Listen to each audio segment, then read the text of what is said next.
Praise the Lord. Odofo Nyankopon hira bebree.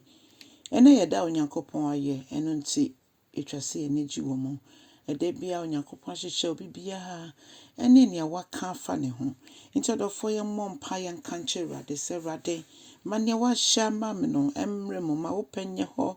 ewo ma brabo mu Awurade se dia etie ewo soro no ma ne mre mu nso asase so mfa ma yen ewo Jesus Christ odin mu. Ne bompa se nyame nkronkro befa ne nyina no mo ma hye waso mmerase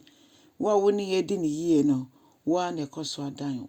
wo Jesus Christ odin mu ne ya bompa ye. Hallelujah. Odofo mi ma wakwa aba ne de about ya se senju medi yesu ne ya fe ken kansam we fi Luka sempati eduenu chichem eduenu kosi eduenu ensia Luke 20:20-26. Adofo mi entie Awurade asem o se nipa bi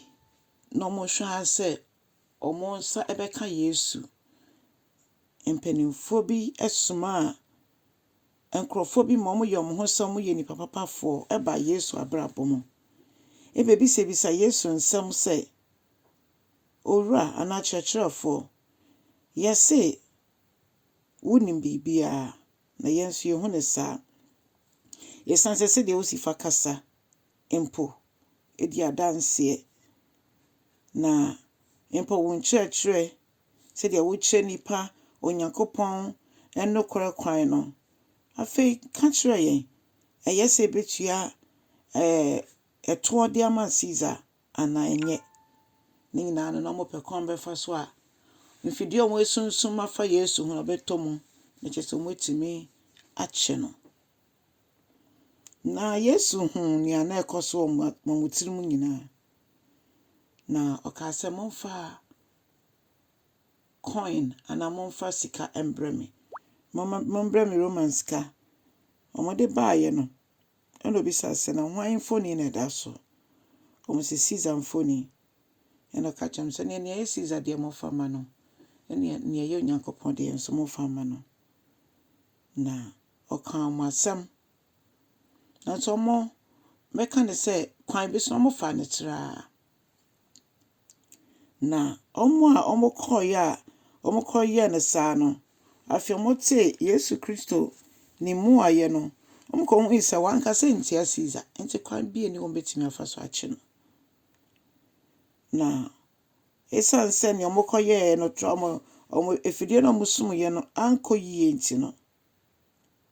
oka woni pa ni nyina nim na ne oka woni pa nyina nim omo na se ne moye ode ma omo nipa nyina so teye na omo kra omo koye na yomwa nti omo ye din odofo Onyankopɔn nyansebo akwanyame atumi nyina ye ne dia no se ye ne ma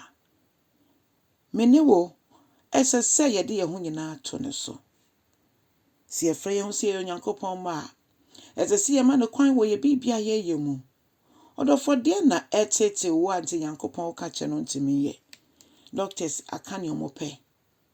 asofo aka de omope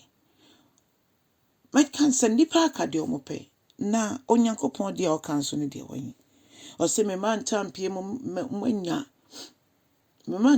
na munya mo ayaresa Awurade o se ye bibia ye de chere nsa na ye gidia sa pepepe na bebe mu so ye ginyame di wo sa kwan ne so ti bia na ye wo mu ne enso nchen nyame onyame so chen ti bia ye wo mu eno nti se ye betimi de ye ho ato ne so a obedi ye nsem ama ye se de be ye mfidie bia osafo na esuma fa ye ho etwa ye ho ehye bia no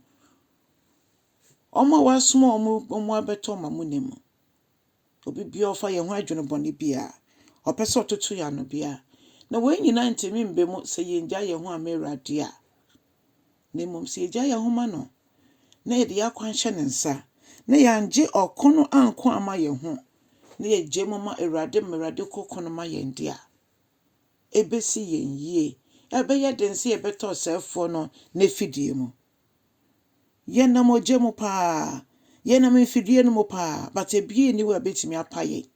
ye na munsuo no mu pa na so owura Yesu epagya ye se ne kon ho odofo emfa bibia nhye wutim ntena se ndwendwen ho adwendwen ntimi mfa basafa baako nka yɛ tenten ho. Ɔntumi ma yɛtiri baako kora na ne fitaa. Nti ɔdɔfo gya obi bia ho ma Awurade. Na ma ɔmfa nneɛma nyinaa nomum. Ɔmma yɛ akwankyerɛ. Onyankopɔn nhyira wo. Kyɛ asɛm no na ma ɔfoforɔ so ɛnti bi nya awerɛkyekyerɛ. Ɛwɔ Jesus Christ din mu. Amen.